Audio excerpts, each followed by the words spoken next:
Hi, it's Leslie, Married at First Sight, Becca and Austin, and it's the continuing saga of will they ever get into bed and do anything but go to sleep? But they got another shot at it this coming up weekend because it's the couples retreat. There'll be no cats there. There'll be no allergies plaguing Austin. So, you know, we can hope that this weekend might be the weekend for them. What are you hoping for this weekend for couples retreat? We can just escape to hopefully our big, faraway bedroom and just do whatever we want. Oh! Oh! What are you talking about? Ooh, as Austin starts to lay the groundwork. Ooh, whatever we want, is it whatever you want or is it whatever Becca wants? Because you know what? Those are two different things usually. But anyway, we're following along here. But Austin's committing himself, so either he's going to really disappoint Becca or he's going to get himself in another situation that he can't get out of. But anyway. I think we should work on the stuff that, like, Dr. Pia kind of talked to us about. And make out a lot and, do things in the bedroom. Well, this is music to Becca's ears. She's been waiting to hear this for quite a long time. I would love to work on those things with you. Yeah? Yeah, that makes me excited. Alrighty then, we have a plan. It's happening this weekend. So they take the nice drive up to the couples retreat so they can connect with their other fellow couples who are struggling right along with them. And as if Austin doesn't know, kind of just throws this out again. What are you most excited for? You know. Besides that. Oh yeah, he better not disappoint after all this. The only thing that has me a little worried is, here's a couple supposedly super attracted to each other, at least we know the one is, and they have a perfectly fine and useful bed right there. They're gonna wait for the weekend. That right there just gives me pause, because any other normal-blooded couple would just be doing it like, why are you waiting? But anyway, we're waiting, and we're waiting right along with them. So not now, later. It will happen later.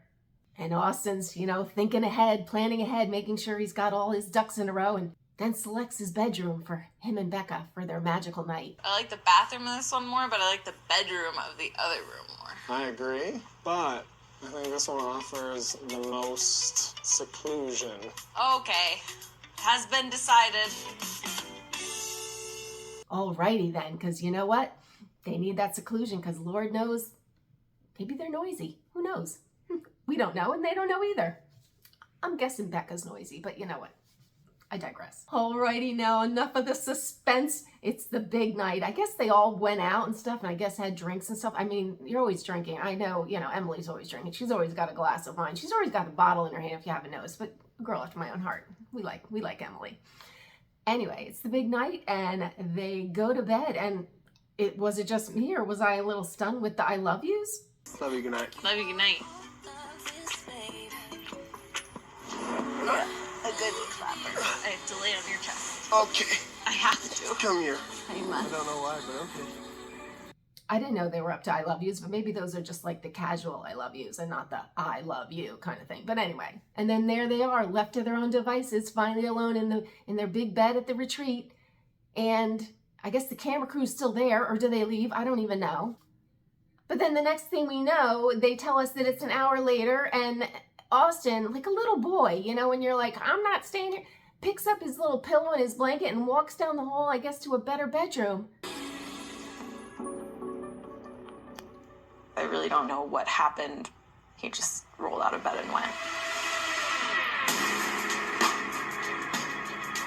He had said, so just so you know, I'm gonna go sleep in the big bedroom and you can come if you want.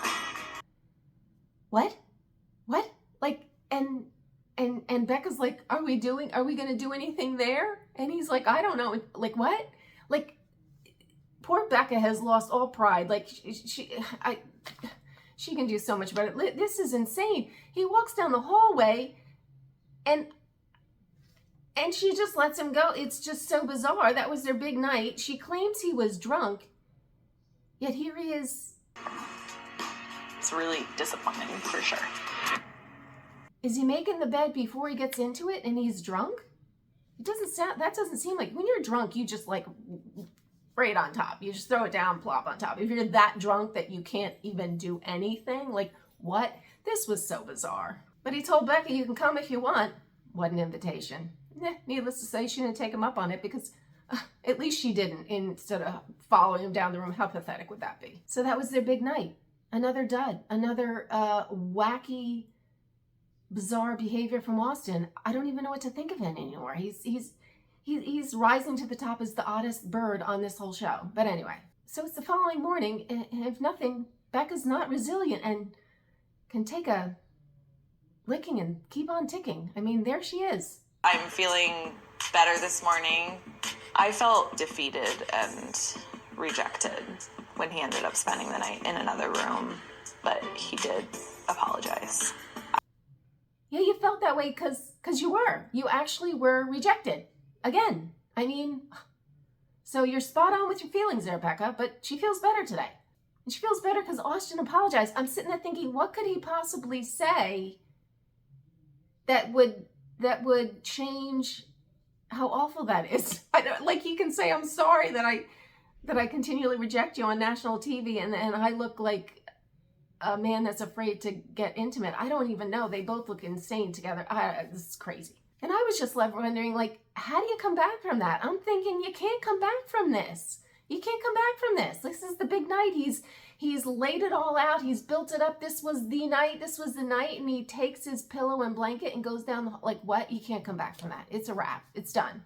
But here's Becca. I accepted Austin's apology, and I am still hopeful to have our first uninterrupted night together on Couples Retreat. Oh, good God, Becca. Oh my God. She's delusional. So they just continue on, which I don't even know how you continue on from this. I mean, this should alert the experts so they, red alert, there's a problem here. We have a guy that we didn't vet enough because I guess he's afraid to do anything or whatever, or there's some deep-seated something here. But if nothing, Becca's not resilient. Here she is. Like, I know we have our ups and downs, and like we kind of know what the issues are. We're working on them, and things are like getting better. Yeah, definitely. I know any relationship, any marriage has its trials and tribulations, and we're feeling that, but No. Albeit that's true. Every marriage does have their trials and tribulations, but typically, in the early stages, this is not one of them. Attraction and wanting to get together in an intimate way. That is usually not one of them. I'm just going to go out on a limb and say that, but it's a trial and tribulation for them. I give them like 0 to no hope. Becca, you can do so much better than this. Anyway, my gut feeling is, I'm just going to put this in. I feel that Austin is actually intimidated by her because I think she's a lot more experienced, and the more it goes on, the more it builds up in his head, and he thinks he's not going to be able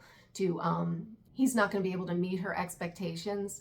And I think he just got into his head, and now he's freaked and just cannot do it. And I think that's why he started drinking, thinking this will help him, but it all fell flat, and what a disaster. But anyway, I follow this nonsense every week, so if you want to follow along, please hit that subscribe button and hit the like button if you've made it this far on the video, and I will see you next week. Bye.